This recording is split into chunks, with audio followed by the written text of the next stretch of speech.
예, 말씀 정리 잘 해주셔서 감사하고요.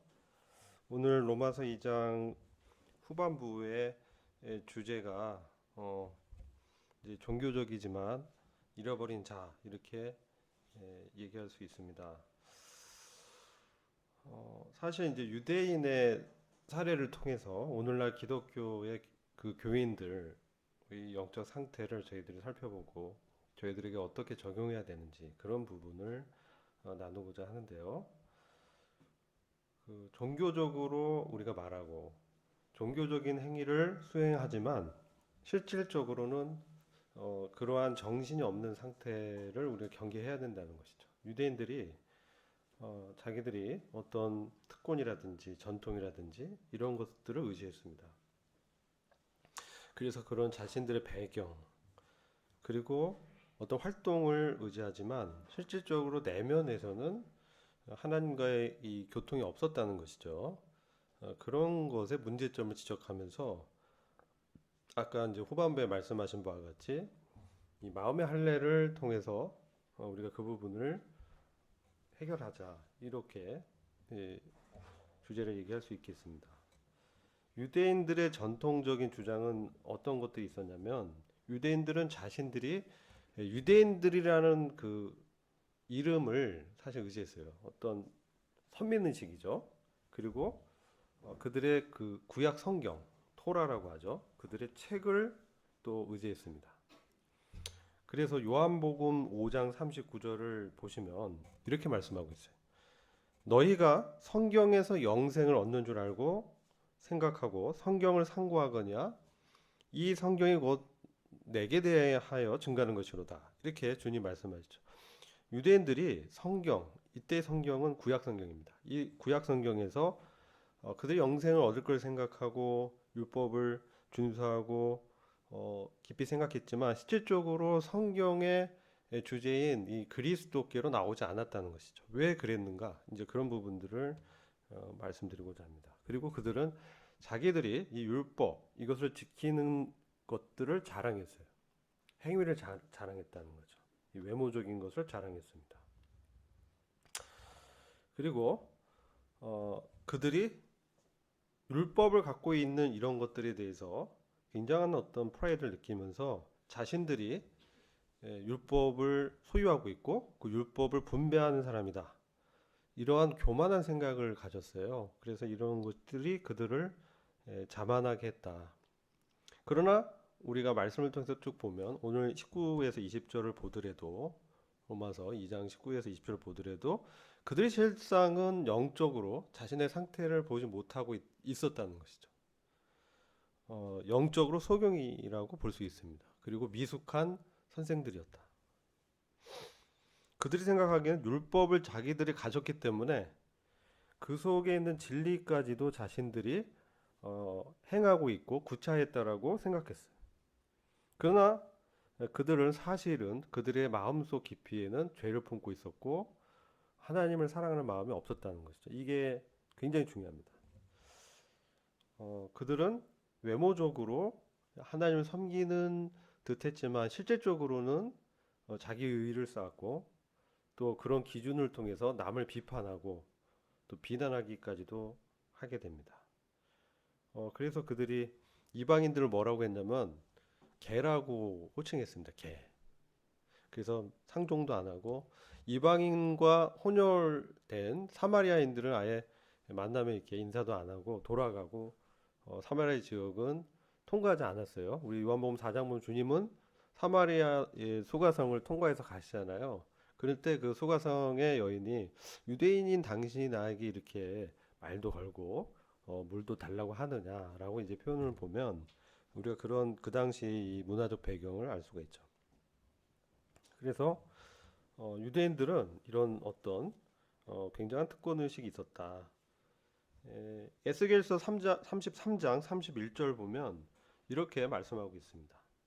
백성이 모이는 것 같이 내게 나오며 내 백성처럼 내 앞에 앉아서 내 말을 들으나 그대로 행치 아니하니 이는 그 입으로는 사랑을 나타내어도 마음은 이욕을 쫓음이라. 이게 이제 본질적인 문제인 거예요. 그들이 말씀을 듣고자 이렇게 나오지만 실질적으로는 듣지만 어, 마음에서는 다른 욕심들을 이제 쫓아서 말씀을 이제 지키지 않는다는 거예요. 사실 율법을 지킨다고 이렇게 말은 하지만 그들의 마음속에는 탐욕이 여전히 있었고 하나님을 사랑하지 않는 위선적인 상태가 있었다는 거죠. 그래서 우리가 요한복음이나 복음서를 보면 유대인들이 우리 주님을 공격하고 우리 주님은 어떻게 말을 이렇게 흠잡아서 고소할 거리를 찾으려고 했지만 우리 주님께서는 오히려 그들에게 반문하고 그들의 영적인 실상을 드러내시죠.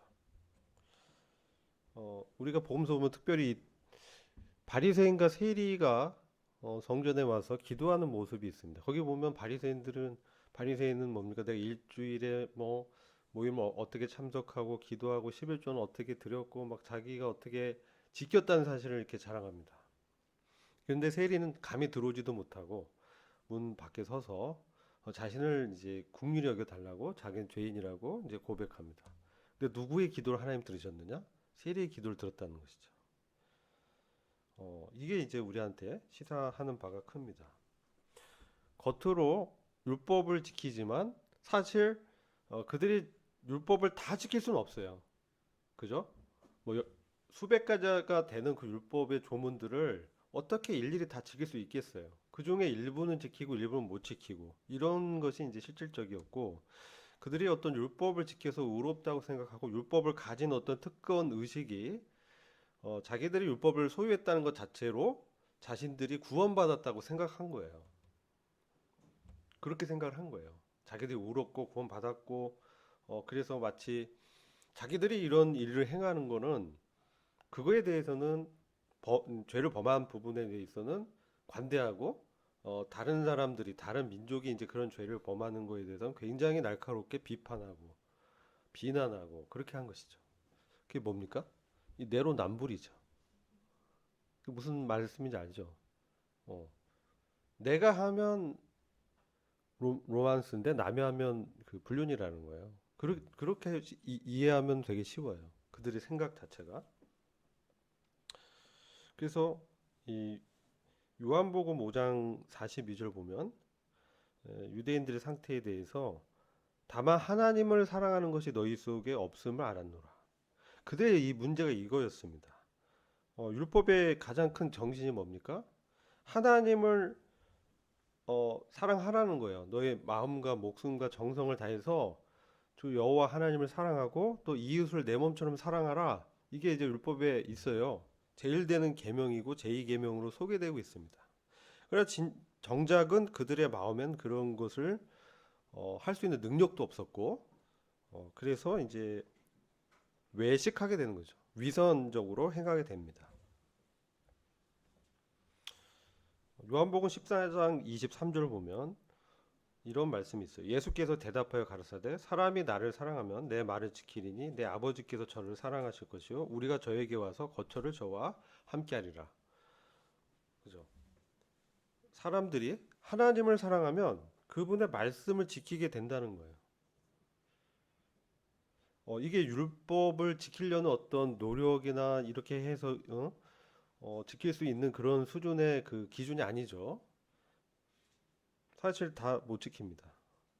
근데 율법의 정신을 지킬 수 있는 유일한 길은 하나님을 사랑하는 거예요. 그 안에 다 들어가 있는 거예요. 하나님을 사랑하면 어떤 일이 날까요? 하나님 사랑하면 하나님이 싫어하는 것들은 안 하려고 하겠죠. 왜? 내가 사랑하는 사람이 이거 금하고 있는 것이잖아요. 그러니까 그분을 기쁘게 하고 즐겁게 하고 그분을 섬기고 이 예배지 않습니까?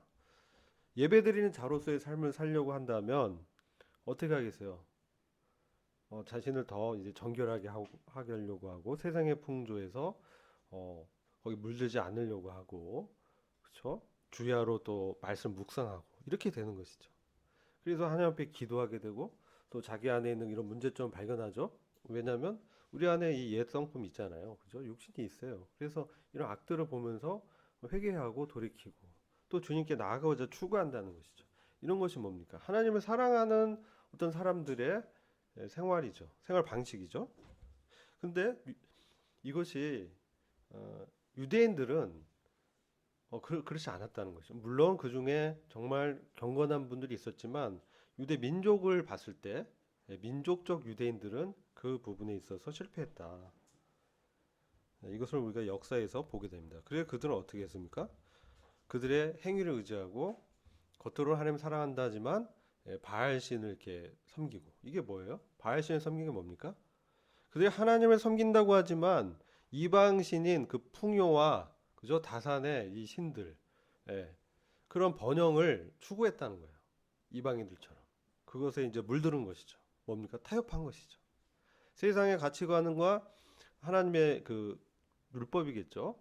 그 정신과 사이에서 타협을 하고 언더 그러한 그 이방의 정신들이 들어오고 문화가 들어오고 가치관이 들어오다 보니까 자기들이 이제 이방신을 섬기는 데까지 나가고 이제 나무라든지 이걸 깎아가지고 우상까지 만들어서 거기에 절하고 뭐 이렇게 되는. 그리고 그들 아까 이제 할례의 문제가 이제 등장합니다. 그들은 행위를 의지했어요. 왜냐하면 그들의 마음은 어떻게 할 수 없으니까 마음이 굳었어요. 마음에 굳은 살이 박혔어요. 우리 이게 손가락 끝에 굳은 살 박히면 딱딱하잖아요. 그럼 마음에도 살이라고 표현하고, 마음이 굳어서 하나님 말씀을 들어도 이게 안 들어가요. 그만큼 딱딱하고 강박하다는 것이죠. 순종하지 않는 거예요. 이런 것들이 뭡니까? 종교화된, 습관화된 그런 종교 생활이죠. 우리도 그렇게 될 수 있습니다.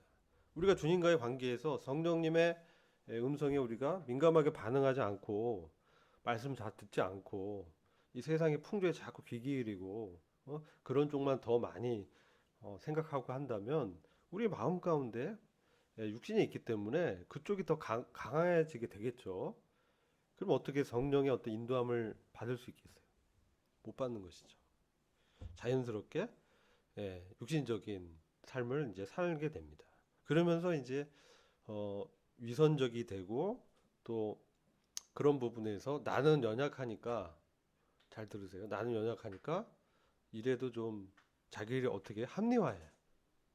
사실 근데 이 부분이 이 연약한 부분 뭐 그럴 수 있다고 보지만 우리는 그것을 합리화하면서 내로남불처럼 생각하면 안 되는 거예요. 왜? 하나님의 절대 주권 앞에서 유대인들이 그들이 선민이었지만 그들도 잘려 나갑니다. 하나님께서 징계하시고 그들을 어? 아수르라든지 바벨론의 손에 붙여가지고 정복당하게 하고 종노릇 시킵니다. 왜 그렇게 합니까? 예, 돌이키라고, 깨달으라고, 하나님께 돌아오라고, 하나님을 정말 마음속에서 생각하고 그분께 나와서 회개할 것을 촉구하시는 것이죠. 그건 하나님의 사랑입니다. 하나님께서는 영원하시고 정말 하나님만이 절대적인 능력과 또 영생을 주실 수 있는 분이기 때문에 자신의 그 백성들이 곁길로 가고 세상에 빠져가지고 멸망으로 가는 것을 못 참는 것이죠. 마찬가지로 저희들에 대해서도 마찬가지예요. 이 할례, 아까 이 할례에 대한 그 정의도 잘 내려주셨어요. 하나님에 대한 인간의 신앙적 헌신을 육체에 표시하는 행위예요. 남자의 표피를 잘라내는 것이죠. 예, 이 살을 잘라낸다. 이게 보통 일이 아니죠. 어떤 의미겠습니까? 잘라냈다. 이 의미는 나는 세상에 속하지 않고 하나님께 속했습니다. 이런 뜻이에요. 할례가. 근데 우리 기독교 이 신약에서는 어떻게 표현하냐? 침례로 이렇게 얘기할 수 있겠죠. 할례에 대비된 어떤 예식을 이제 말씀한다면 침례라고 볼 수 있겠습니다. 유사합니다. 정신이. 아까 이제 신명기 30장 6절에서 내 하나님 여호와께서 내 마음과 내 자손의 마음의 할례를 베푸사 너로 마음을 다하여 성품을 다하여 내 하나님 여호와를 사랑하게 하사 너로 생명을 얻게 하실 것이며. 근데 이 구약인데도 바울 사도가 복음을 전할 당시에도 유대인들이 이와 같이 구약의 할례를 구원의 수단으로 생각했어요. 그래서 사도행전 등 보면 그 할례 문제라든지 이게 굉장히 심각했습니다. 그래서 유대인 출신으로 그리스도인 된 사람들이 이방인들에게 할례를 받아야 구원을 받는 거야. 너의 이 구원이 부족해. 이걸 지켜야 돼. 율법을 지켜야 돼. 이런 어떤 의무를 부과했습니다. 그래야 더 거룩하게 돼. 그래서 당시 유대인들이 할례를 구원의 수단으로 여기고 어, 그렇게 또 가르쳤다는 것이죠. 이런 가르침. 그리고 아까 말씀드린 것처럼 그리스도인들도 종교화되기 쉽고 습관화된 종교 생활에 빠지게 되면 육신적으로 됩니다. 그렇게 됐을 때 내가 구원받았으니까 하면서 내로남불처럼 죄에 대해서도 심상히 여기는 거예요. 이 양심이 어떻게 딱딱해지고 하나님의 말씀이 들리고 그 죄로 지적해도 다 그런다. 다른 사람도 그런다. 이런 식으로 합리화하는 것이죠. 나는 이제 천국 가니까 괜찮아. 이게 굉장히 잘못된 생각이라는 거예요. 그렇지 않습니다. 천국은 갈 수 있어요. 왜? 구원 받았으면 정말 구원 받은 게 사실이라면 우리의 구원은 취소되지 않기 때문에 그의 영생은 보장은 된 것입니다. 안전합니다. 근데 그것이 다가 아니라는 것이죠. 하나님 앞에서 우리가 성별된 삶을 살지 못했을 때는 징계가 따르게 되고 또 상급을 잃게 되는 손실을 보게 된다는 거죠. 자, 그리고 유대인들에 대해서 어, 많이 말씀드렸기 때문에 어, 그들에게 정말 실질적으로 우리가 도전한다면 이렇게 얘기할 수 있을 것 같아. 그러니까 종교인들한테 이런 형식적인 종교 생활은 사실상 그들을 구원할 수 없다. 그들의 영적인 문제를 치료해 줄 수 없다. 오히려 그것은 그들에게 저주가 되고 그들이 이런 상태에서 계속 제 가운데 있는다면은 어떻습니까? 예, 오히려 그 죄의 문제가 더 누적되고 하나님 앞에서 더 징계의 대상이 되는 것이죠. 그래서 우리 기독교, 우리 크리스찬들은 주님을 의지하는 거예요. 우리 믿음은 우리 자신의 어떤 행위를 의지하지 않는다. 이게 복음의 로마서에서 말씀하는 복음의 기초가 되는 거죠. 하나님의 아들이 죄인을 구원하기 위해서 사람이 되셨고 십자가에서 죽으셨고 죽은 자 가운데서 부활하셨다. 그래서 사람이 구원받을 수 있는 유일한 길은 그리스도를 믿는 믿음밖에 없다. 거기에 더 추가하는 것은 아무것도 아니라는 것이죠. 그것은 사실 그런 추가되는 행위들이 그를 구원할 수는 없는 거다. 여러분들이 이제 제가 여러 챌린징을 좀 하려고 합니다. 우리의 믿음, 신앙에 대해서 우리 자신을 이제 시험해 보는 건데 우리의 신앙, 우리가 믿는다, 신자다, 신앙인이다 했을 때 사실 중요한 거는 우리의 믿음, 우리가 갖고 있는 은혜로 받은 이러한 것을 가지고 어떻게 행하느냐가 중요한 거예요. 그게 중요한 거예요. 내가 믿었는데 이 행위의 열매가 없는 거 이게 이제 사실은 문제입니다. 그리고 두 번째, 우리가 믿는 사람이면 어떤 동기로 행하느냐도 중요해요. 행하는 거 중요하다. 믿는 것 자체도 상당히 믿음으로 구원받지만 구원받은 이후에 우리가 성화의 삶을 살아가는 라이프 스타일이라든지 주님을 이렇게 가까이 가는 또 주님과 교제하는 이거 매우 중요해요. 근데 동기도 매우 중요합니다. 이게 하나님의 영광을 위해서 해야 된다는 것이죠. 그래서 그분을 기쁘게 하시는 동기가 예, 중요하고 또 신앙인의 또 특징은 뭡니까? 그의 성품입니다. 신앙인이 믿지 않는 사람들과 별반 차이가 없다면 이게 상당히 심각한 문제예요. 근데 제가 이제 그 열왕기하 그 서문을 좀 오늘 이렇게 보다가 보니까 이런 어떤 분이 그것을 그 조사해봤어요. 조사해봤어요. 그리스도인들이 어, 이방인, 그러니까 믿지 않는 사람들과 비교했을 때 어떤 점에 있어서 차이가 있는지 조사했어요. 조사해봤는데 심각한 결과가 나왔다는 거예요. 별반 차이가 없다는 거예요. 그냥 현대 지금 그렇다는 거예요. 별로 차이가 없다. 그래서 뭐 같이 욕심 부리고 같이 싸우고 같이 분노하고 이렇게 한다는 거예요. 그래서 우리가 참된 그 신앙인이라면 우리가 이 성품 어, 정말 어때요? 겸손해야 돼요. 주님 믿는 사람은 겸손해야 됩니다. 그리고 거룩을 추구해야 돼요. 죄에 대해서 심각하게 생각하고 죄를 미워하고 불법을 미워하고 의를 사랑하고 하나님 아들처럼 그러한 추구가 있어야 돼요. 그대로 뭐 잘 살면 더욱 좋지만 먼저는 그런 추구가 있고 그런 삶을 살려고 애써야 된다는 것이죠. 그래서 이런 유대인의 문제를 좀 보여줬습니다. 마지막으로 이제 좀 중요한 부분이 이 마음의 할례. 아까 이제 잘 말씀해 주셨는데 마음의 할례가 이제 중요합니다. 왜냐하면 유대인들이 그들의 육신의 할례를 지켰다는 것 자체로 그들이 안위하고 우리는 할례를 받았기 때문에 하나님의 선민이야. 그래서 구원 받았어. 이렇게 생각한다는 거죠. 그건 오산이라는 것이죠. 왜냐하면 오늘 말씀에서도 표면적 유대인이 유대인이 아니라 진짜 내면적 유대인이 진정한 유대인이다라는 거예요. 이 말은 유대인이라고 해서 다 하나님이 인정하는 그런 유대인이 아니라는 것이죠.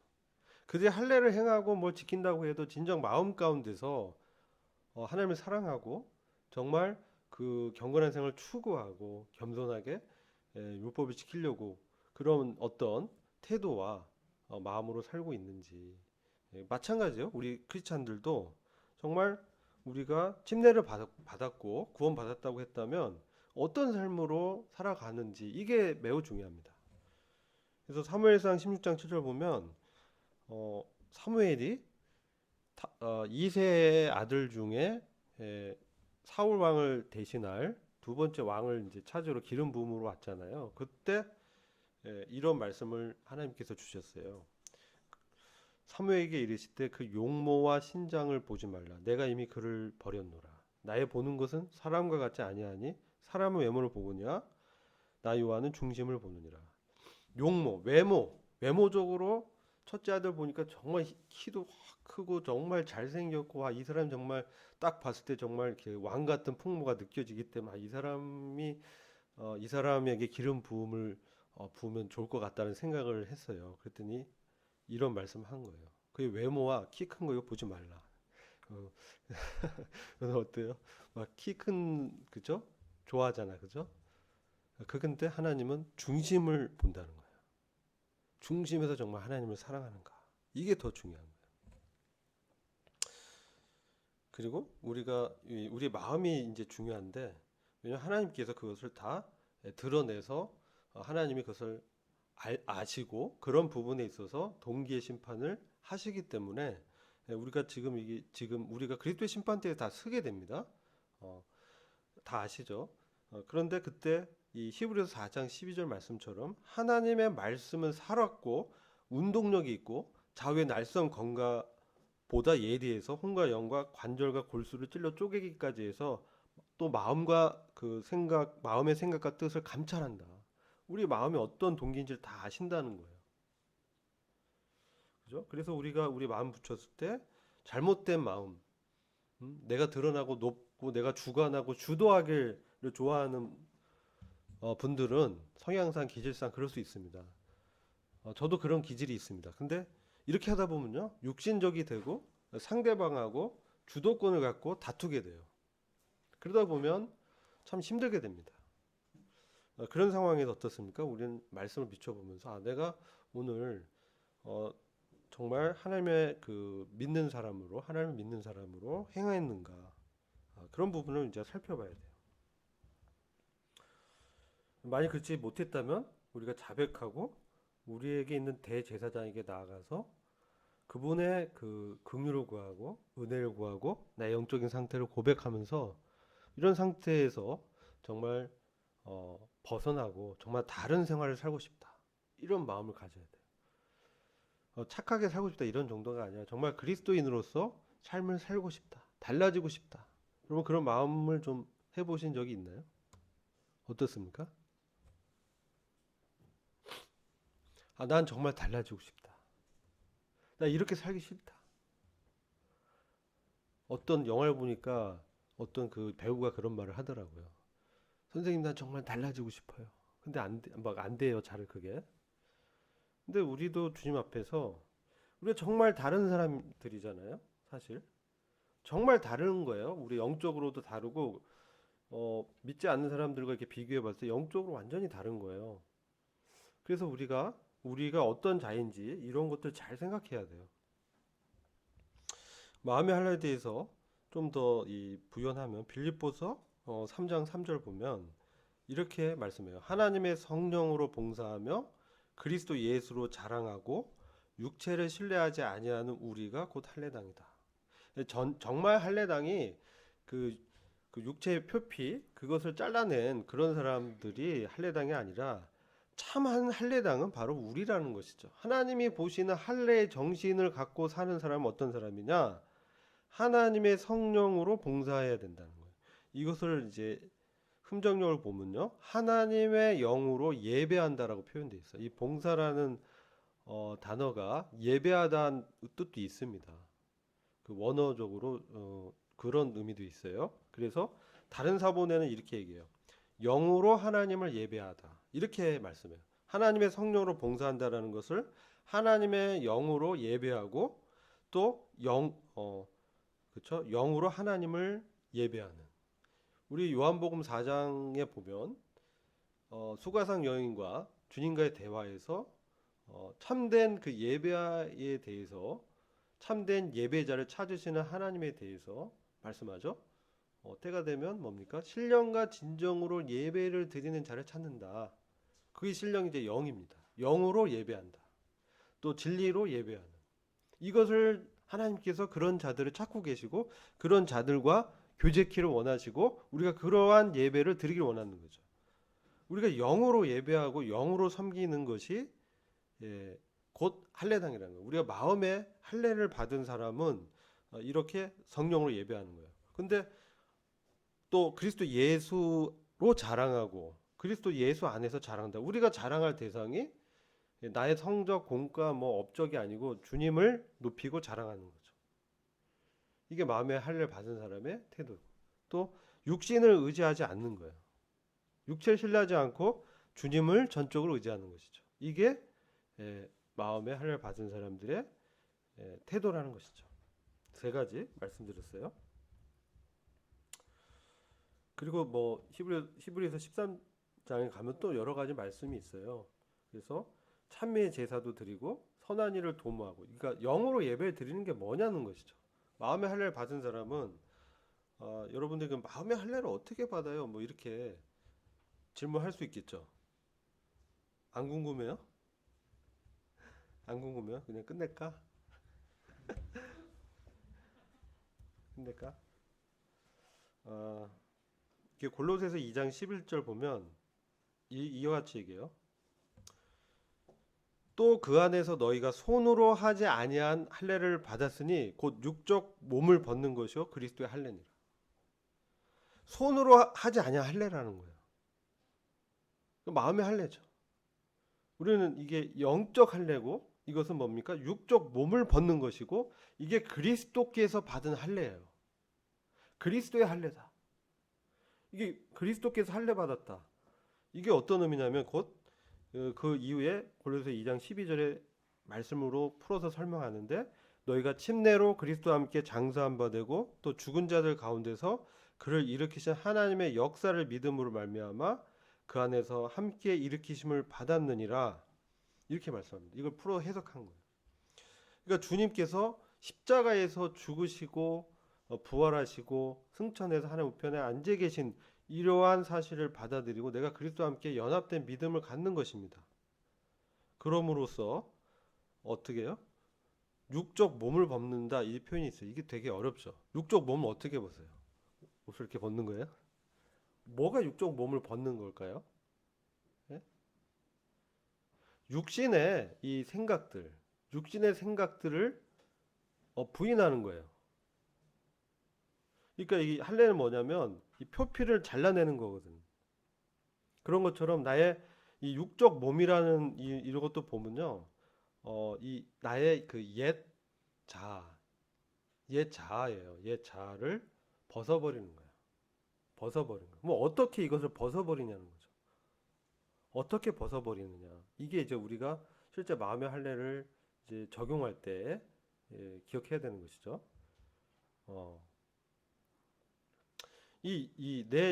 나의 옛 자아가 어떻게 죽었냐? 이건 올드 네이처라고 합니다. 근데 이것이 우리한테 있는데 이것이 그리스도께서 이 부분에 대해서 육신에 대해서 그리스도께서 이 십자가에 못 박혀 죽으실 때 우리도 죽었다 이 표현을 쓰잖아요. 이 말씀이 그분이 우리의 머리시기 때문에 우린 그분의 지체고 하나 일체인 거예요. 그래서 주님이 이 십자가에 못 박히실 때 죄에 대해서도 죽으시고 세상에 대해서도 죽으시고 육체의 정욕에 대해서도 죽으신 거거든. 그러니까 그분의 그 죽으심이 그분이 죽을 때 그분이 십자가에 못 박힐 때 나도 동일하게 함께 못 박혔다라는 믿음을 실제라고 믿는 것이죠. 근데 이것이 이제 여러분 어떻습니까? 나 그거 아는데 실제 이게 잘 안 된다고 얘기를 해요. 실제로 나 그거 알아요. 이론적으로 알아요. 근데 우리가 삶을 살아갈 때 이런 부분이 잘 이제 경험이 안 되고 피상적으로 이런 부분을 알고 있고 그러다 보니까 이런 부분을 이제 적용할 때 어, 잘못 적용하거나 에, 실패하거나 그렇게 되는 거죠. 실제는 이거는 저는 이렇게 생각해요. 이거 나의 그 육적 몸을 벗는다. 내 육신이 십자가에 못 박혔음을 우리가 믿음으로 여기면서 이런 이 실제 삶 속에서 적용할 때는 이런 사실을 정말 정말 깊이 생각하고 내가 그리스도와 함께 십자가에 못 박힌 자라는 이 믿음을 갖게 해달라고 사실은 뭡니까? 기도해야 돼요. 사실은 이 사실이 나한테 실제가 되게 해달라고 간절히 구해야 돼요. 그리고 정말 다른 삶을 살기를 갈구해야 돼요. 내 주님과 같은 삶을 살고 싶습니다. 이런 마음에 추구가 있어야 돼요. 그게 없어요. 그럼 기도해야 돼요. 상당히 심각한 상태에 있는 거예요. 상당히 심각한 거예요. 그냥 내가 그래서 아까 그 조사한 거 말씀드렸잖아요. 별반 다른 게 없다는 거예요. 저는 이 과를 준비하면서 굉장히 이제 도전을 받은 거예요. 종교적인 체 하지 말라는 거예요. 믿는 척 하지 마라. 정말 네 마음 가운데서 정말 다른 삶을 살기 원하느냐는 거예요. 겉으로 정말 뭐 교회 나오고 그리스도인이라 얘기하고 밥 먹을 때 기도하고 뭐 술 안 마시고 이게 정말 정말 그 마음 가운데 주님을 닮고 싶고 내가 그 죄에 대해서 정말 그 죄에 대해서 심각하게 여기고 정말 하나님의 주권 앞에서 엎드려서 그분의 주권을 정말 인정하고 그런 삶을 살길 원하는가 이러한 생각이 정말 중요해요. 그래서 내가 지금 이런 마음이 내가 다 아는데 이런 삶이 안 나타난다면 그거의 심각성을 깨닫고 괜찮아. 뭐 연약하면 그럴 수 있는 거야. 그렇지 않다는 거죠. 연약해도 하나님의 말씀의 기준은 동일하게 적용이 됩니다.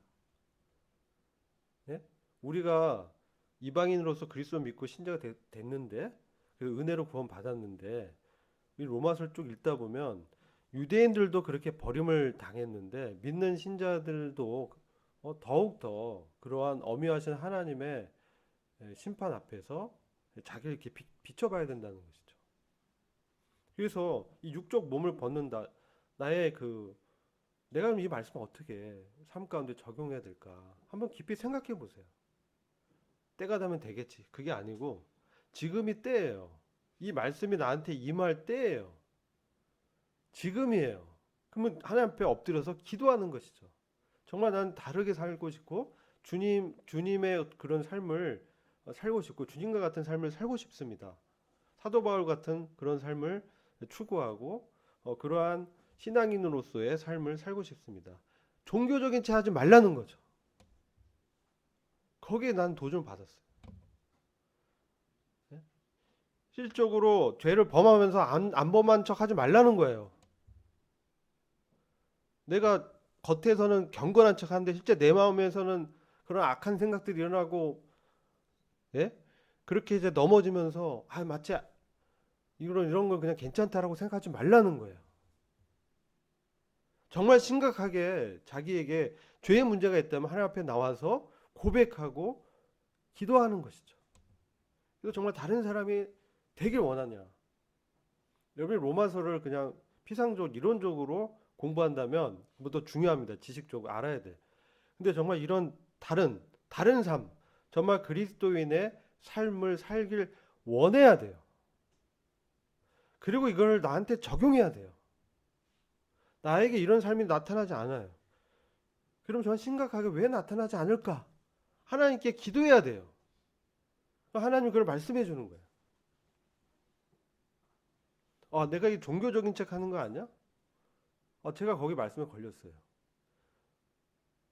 정말 리얼하게 내 마음 가운데 하나님을 추구하고 말씀을 순종하고 거룩한 삶을 살기를 희망하는가?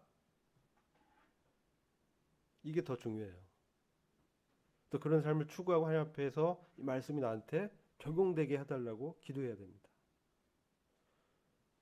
그래야 진짜 이 마음에 할례를 받은 사람으로 삶을 실제로 살게 되는 거예요.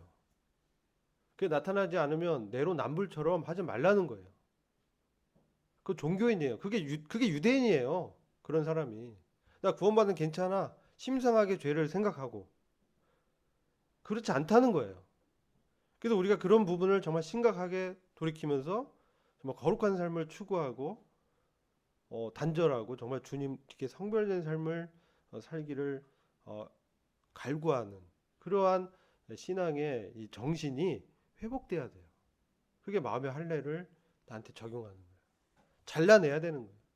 내 육적인 그런 것도 잘라내고 잘못하고 그거에 대해 울고 불쌍하게 주님 앞에서 긍휼을 구하고 그렇게 했을 때 정말 하나님께서 긍휼히 여기고 성령님의 음성이 들리고 성령님의 역사가 나타나고 성령님의 말씀으로 내 삶이 변화가 되고 정말 내 삶을 통해서 사람들이 도전을 받고 그렇게 되는 거예요.